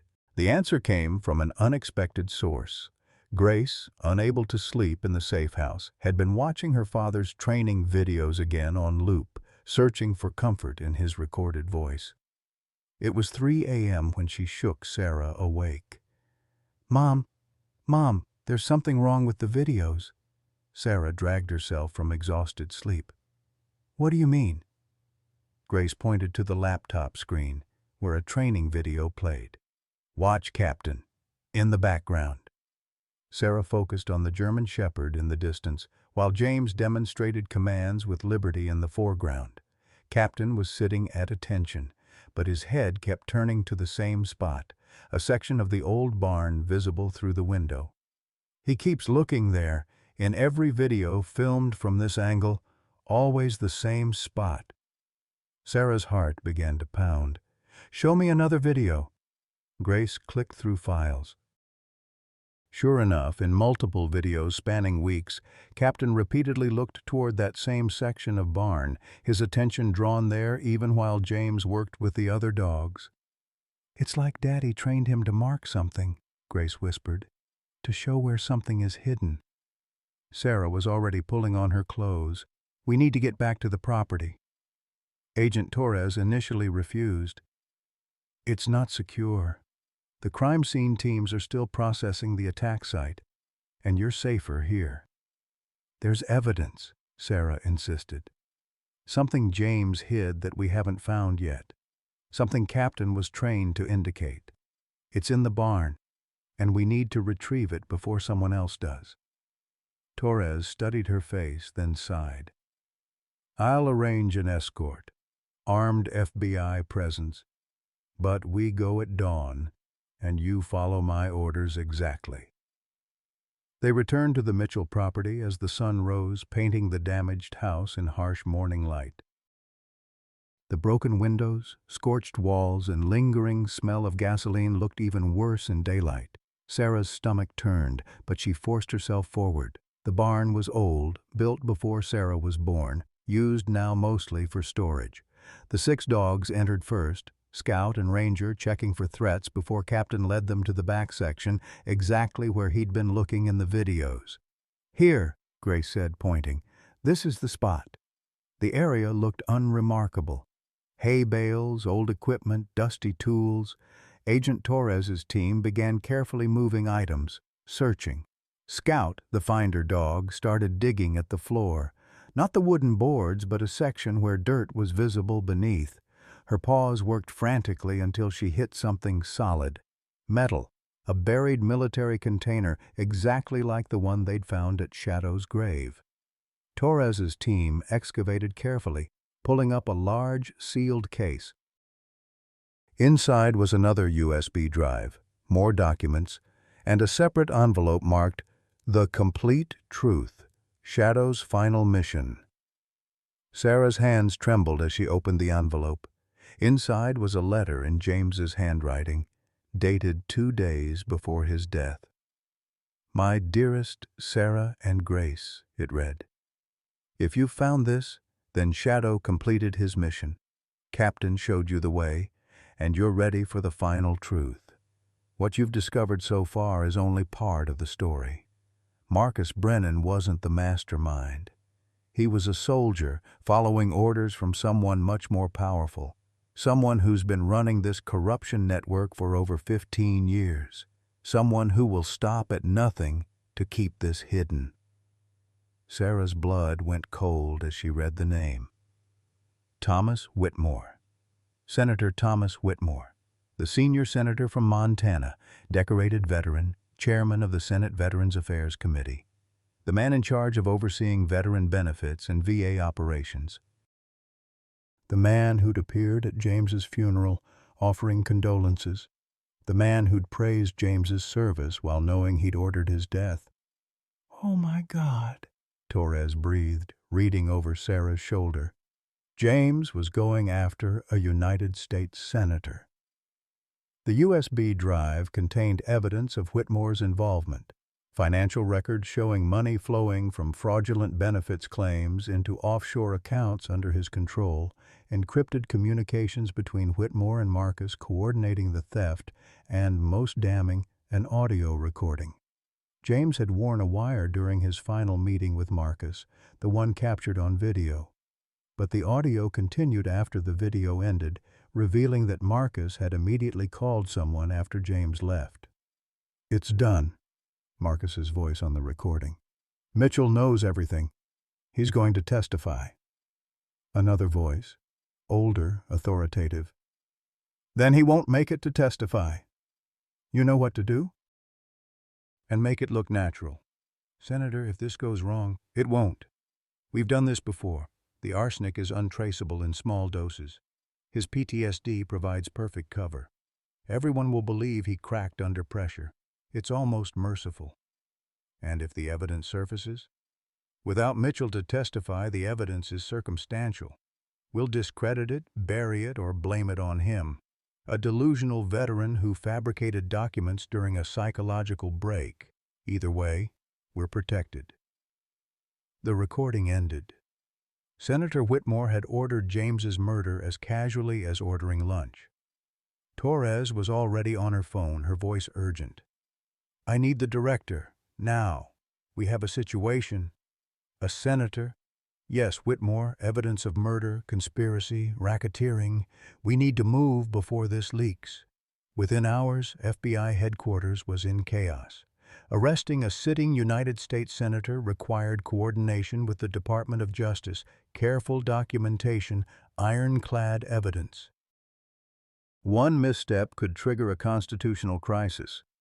But James had provided everything they needed: financial records, communications, the audio recording of Whitmore ordering the murder, documentation showing Whitmore had been systematically stealing from veteran programs for 15 years, using Marcus and others as intermediaries. The total was staggering. Over $47 million stolen, involving 312 military families across 23 states. Sarah watched the news coverage from the FBI office, Grace beside her. The headlines were surreal. Senator arrested for murder. Corruption at highest levels of VA oversight. War heroes' evidence brings down powerful lawmaker. Senator Whitmore was arrested in his office, surrounded by flags and military memorabilia, symbols of the service he'd betrayed. His face showed shock, rage, and then, as he was led away in handcuffs, defeat. But the final revelation was still to come. During interrogation, facing overwhelming evidence and the prospect of life imprisonment, Whitmore began talking. The network was even larger than they'd imagined. 7 senators, 12 congressmen, dozens of military officials, VA administrators across the country. A systemic corruption that had infected the very institutions meant to serve veterans. All of it exposed by one soldier who'd refused to look away. "Your husband was extraordinary," Agent Torres told Sarah.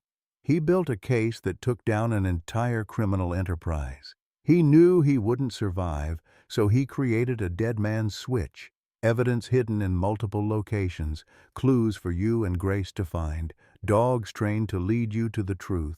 He spent his final weeks ensuring that even in death, he'd complete his mission." Sarah looked at the 6 German shepherds resting in the corner of the office. Captain, who'd nearly died but survived to show them the way. Liberty, who'd comforted Grace through every nightmare. Ranger, who'd thrown himself between danger and his family. Scout, who'd found every hidden clue. Sergeant, who'd kept spirits up through the darkest times. Hope, born after James died, representing the future he'd never see. He didn't just train them to protect us, Sarah realized. He trained them to finish his investigation. Each dog had a specific role in revealing the evidence. Captain as the leader, showing the way. Scout finding what's hidden. Ranger protecting us long enough to complete the mission. Liberty keeping Grace emotionally stable enough to help. Sergeant providing moments of joy so we wouldn't give up. And Hope. Hope was the future, Grace finished. The proof that even after Daddy died, his love kept growing, kept protecting, kept fighting. Torres nodded slowly. It was brilliant. And it worked. Every person involved in this conspiracy is being arrested. The families who were defrauded will receive restitution. The system is being reformed. Because your husband refused to stay silent. But Sarah felt no triumph, only exhaustion and grief. He should be here to see this. He should be here with Grace, with us. I know. That evening, back at the safe house, Sarah received a call from an unknown number. She almost didn't answer, traumatized by the threatening call before the attack. But something made her pick up. Mrs. Mitchell, this is Colonel Patricia Henderson, U.S. Army. No relation to the neighbor who'd betrayed them. I'm calling on behalf of the Department of Defense. We've reviewed your husband's case, his investigation, his sacrifice. The Army would like to posthumously promote Staff Sergeant James Mitchell to captain and award him the Soldier's Medal for exceptional heroism. Sarah's throat tightened. Thank you. There's more. We're also recommending him for the Presidential Citizens Medal. What he did, exposing this corruption at the cost of his own life, exemplifies the highest standards of service and sacrifice. He saved countless families. Mrs. Mitchell. He changed the system. He's a hero in every sense of the word. After the call ended, Sarah sat with Grace, showing her the news. Her daughter's face showed pride mixed with sorrow. Daddy's a hero, Grace said quietly. But I'd rather have him back. I know, baby. So would I. Do you think he knows what we did? That we finished his mission? Sarah looked at the dogs, at Shadow's name in the letter, at the carefully orchestrated plan James had created to ensure justice from beyond the grave. I think he always knew we would. That's why he prepared everything so carefully. He had faith in us, in you, in these dogs. He knew that love would be enough to finish what he started. Captain approached, resting his head on Sarah's lap. The old dog's eyes held wisdom, purpose, and something else, peace, as if he too knew the mission was complete. What happens now? Grace asked. Now? Sarah looked at the evidence they'd uncovered, the justice they'd secured, the system they'd helped reform. Now we heal. We rebuild. We honor Daddy's memory by living, really living. By being happy, by showing that the bad guys didn't win, couldn't win, because love is stronger than corruption. Truth is more powerful than lies, and family, whether human or four-legged, is unbreakable. Grace curled up against her mother, dogs surrounding them in a protective circle. I miss him so much. Me too, baby, every single day. But he's still here. In these dogs, in our strength, in the justice we fought for, in every breath we take, every battle we win, every moment we choose love over fear. Sarah stroked Grace's hair, her own tears falling freely now. He's in you, Grace. Your courage, your intelligence, your heart. You're so much like him, and that's how he lives on. Through us. Through what we do with the life he gave us. Outside, snow began to fall again, gentle and forgiving, covering the scars on the property with soft white peace.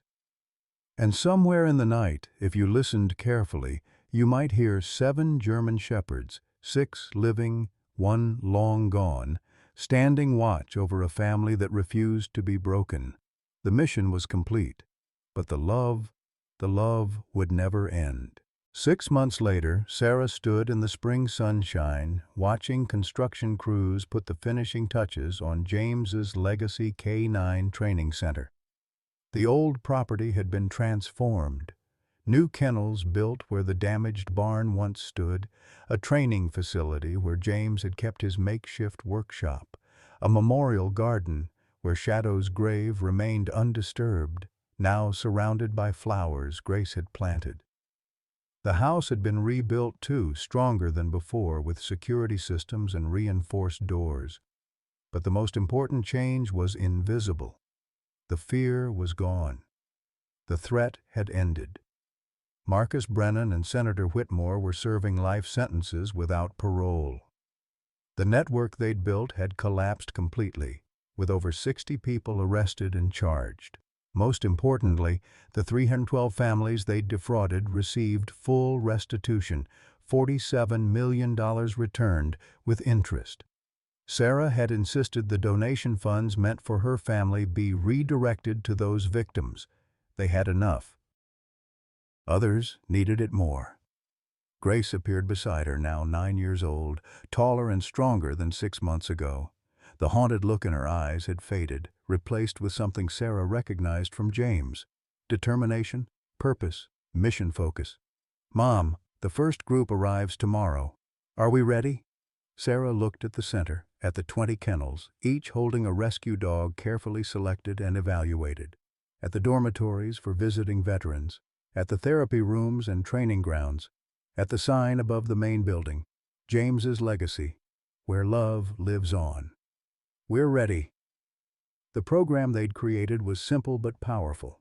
Veterans with PTSD would come for an 8-week intensive program, learning to train their own service dogs using James's methods.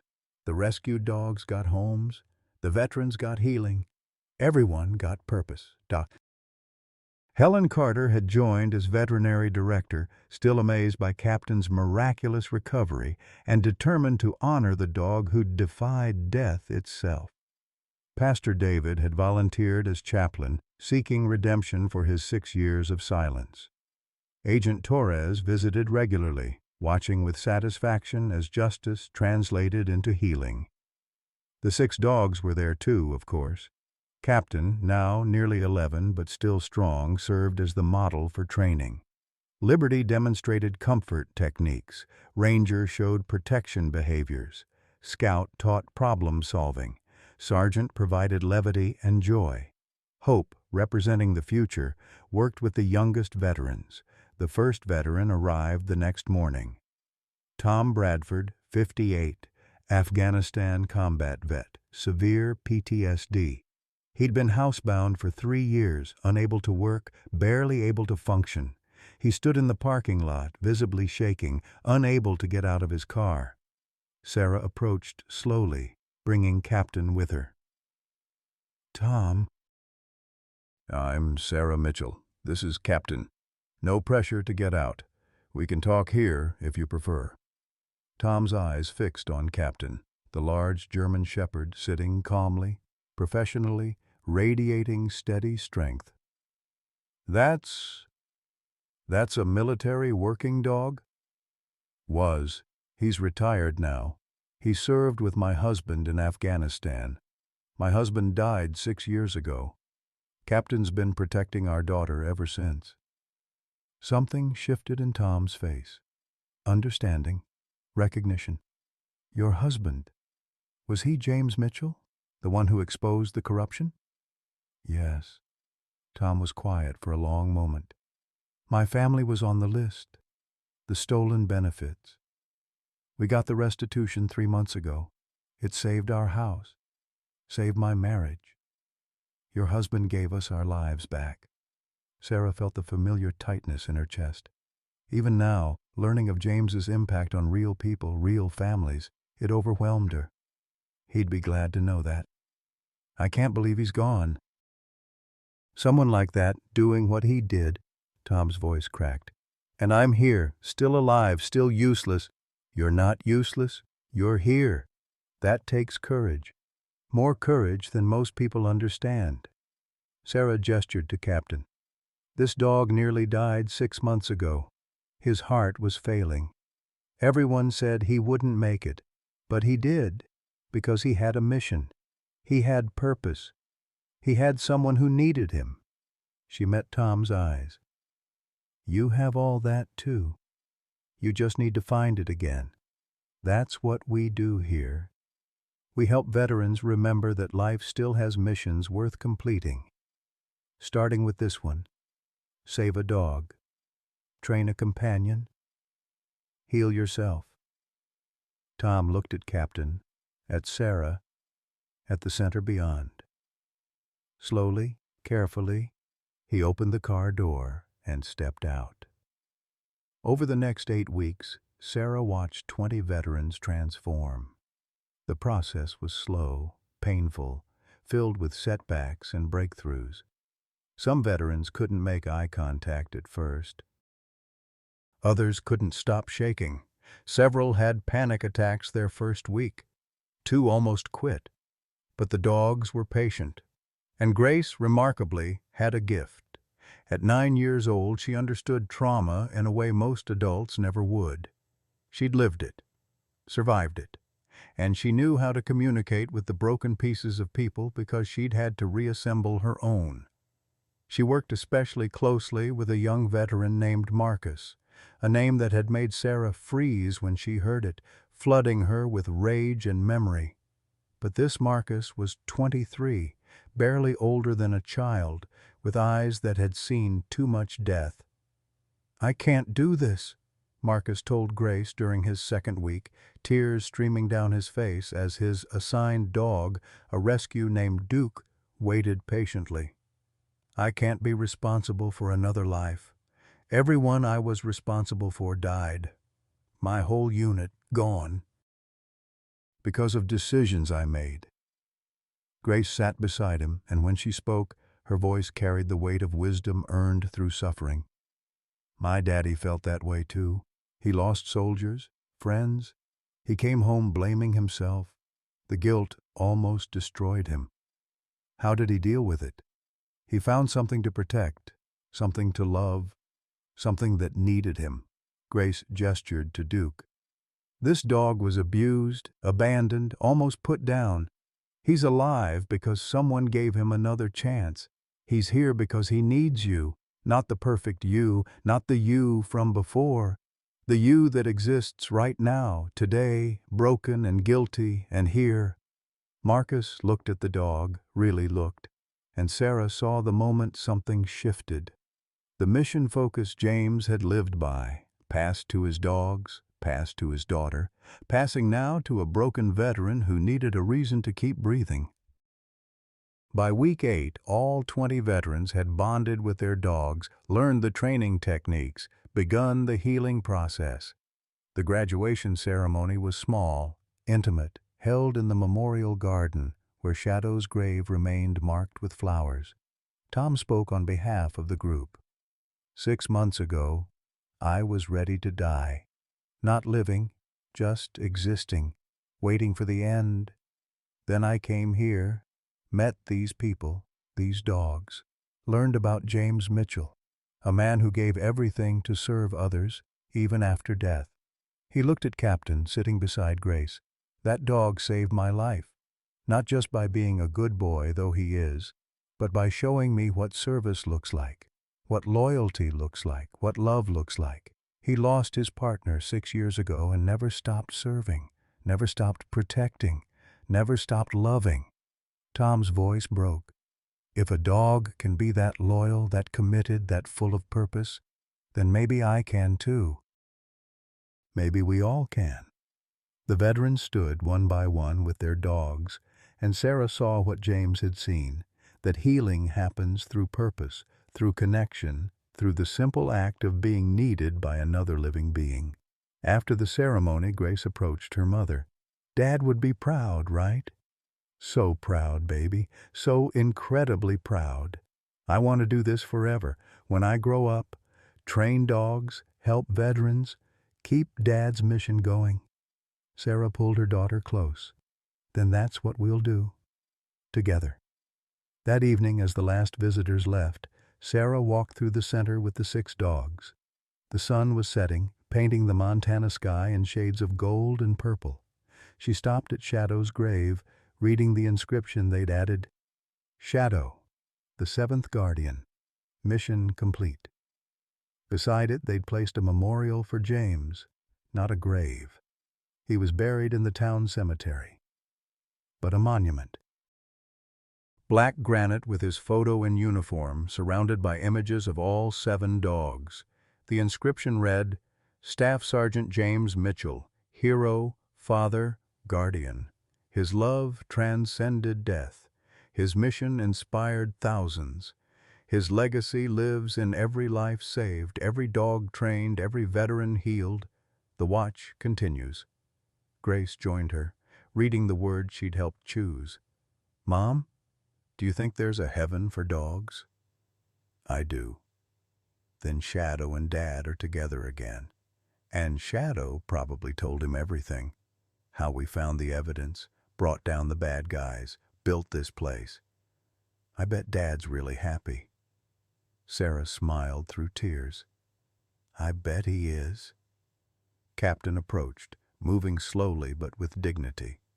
The old dog sat between Sarah and Grace, looking out at the center, at the kennels full of rescue dogs waiting for their veterans, at the training grounds where healing happened daily. Sarah could have sworn the dog was smiling.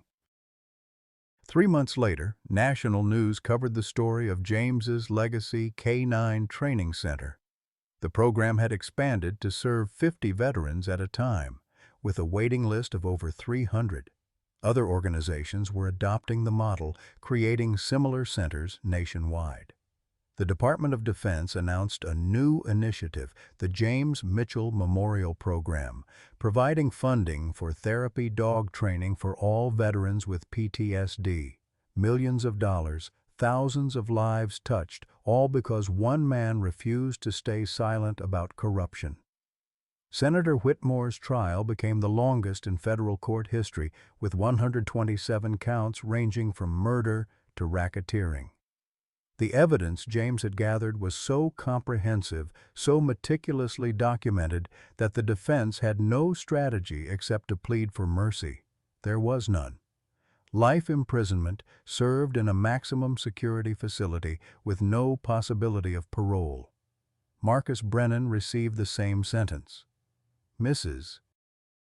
Henderson, who'd helped poison James while pretending to be a friend, got 30 years. But the real victory was quieter, more personal.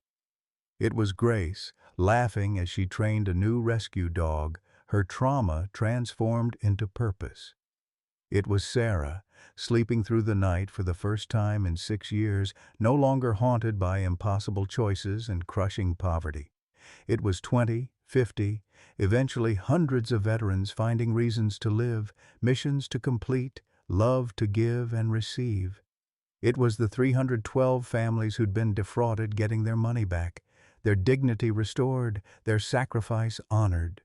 It was a system reformed, corruption exposed, justice served.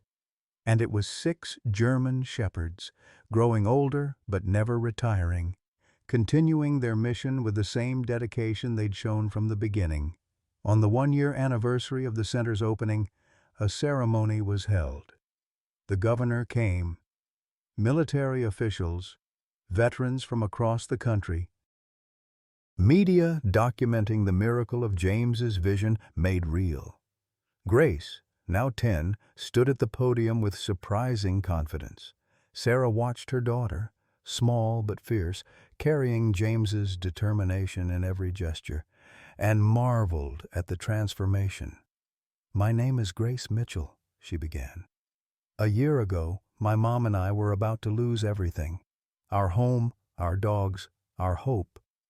Bad people wanted to silence us, to erase my dad's sacrifice, to bury the truth forever." She gestured to the 6 dogs sitting in formation behind her. But these dogs wouldn't let that happen. Captain led us. Liberty comforted us. Ranger protected us. Scout found the evidence. Sergeant kept us smiling. Hope showed us the future. They completed the mission my dad gave them: keep us safe, keep us strong, keep us fighting until the truth came out. Grace's voice grew stronger. Dad died 6 years ago, but his love didn't. It just changed form. It became 6 soldiers who never quit, never surrendered, never stopped serving. And because of them, because of his love that wouldn't die, hundreds of veterans are alive today. Hundreds of families have their benefits. Hundreds of dogs have homes. She looked directly at the camera, and Sarah knew she was speaking to every person watching. If you've lost someone, don't think their love is gone. It's not. It's just different. Look for it in the people who help you, in the animals who comfort you, in the strength you didn't know you had. It's there. Love doesn't end. It just finds new ways to protect you. The crowd erupted in applause. Veterans stood, saluting.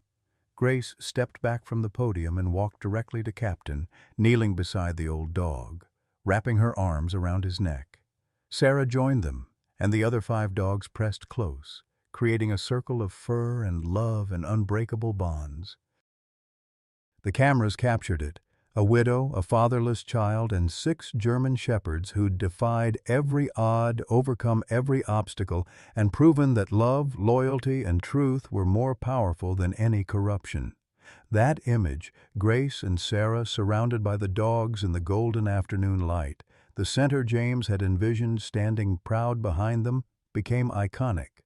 It appeared on magazine covers, in documentaries, and training materials for therapy dog programs worldwide.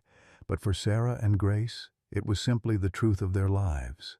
The family James had built for them, the love he'd left behind, the mission that continued. That night, in their rebuilt home, safe and warm and free, Grace asked the question Sarah had been waiting for. "Mom, are we happy now? Is it okay to be happy when Dad's not here?" Sarah thought carefully before answering. "Your dad gave everything so we could be safe, so we could have a future, so we could live without fear. If we spent our lives sad and broken, then he died for nothing. But if we really live with joy and purpose and love, then his sacrifice meant something. His death created life. His love keeps growing. So being happy honors him. Being happy honors him. Being strong honors him. Being kind and brave and fighting for what's right. All of that honors him." Sarah pulled Grace close. "He wanted us to be happy, baby.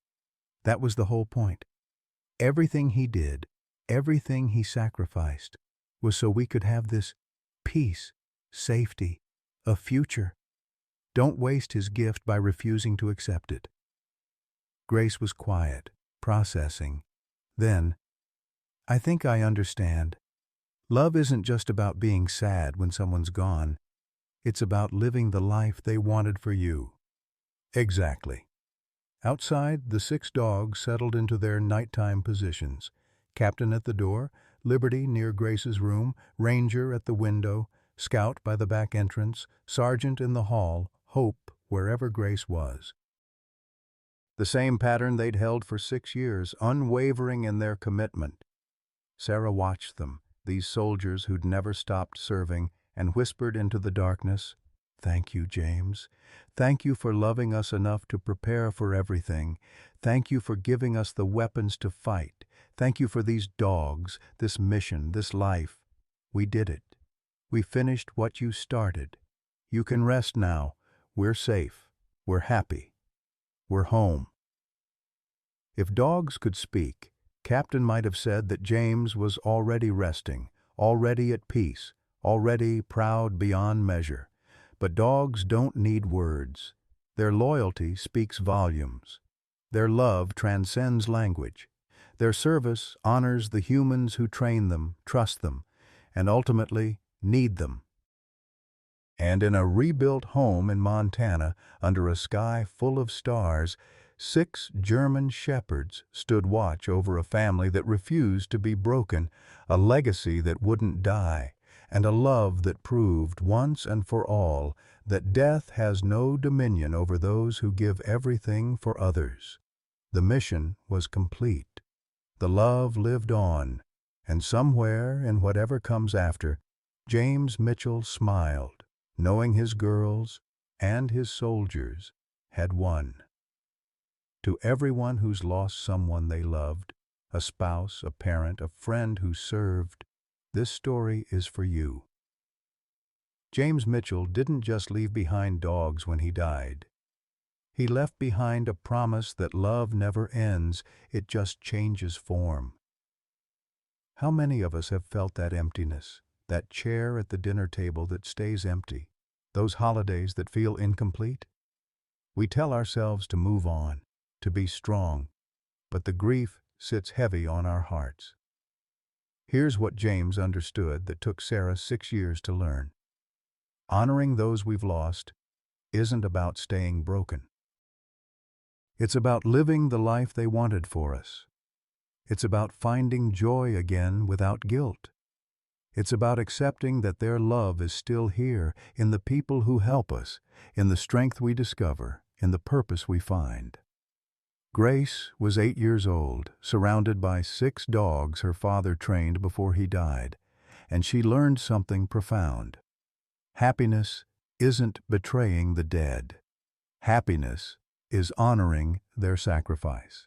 So I ask you, what would your loved one want for you today? What mission are they calling you to complete? Share your story below.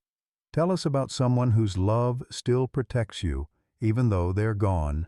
Let's honor them together.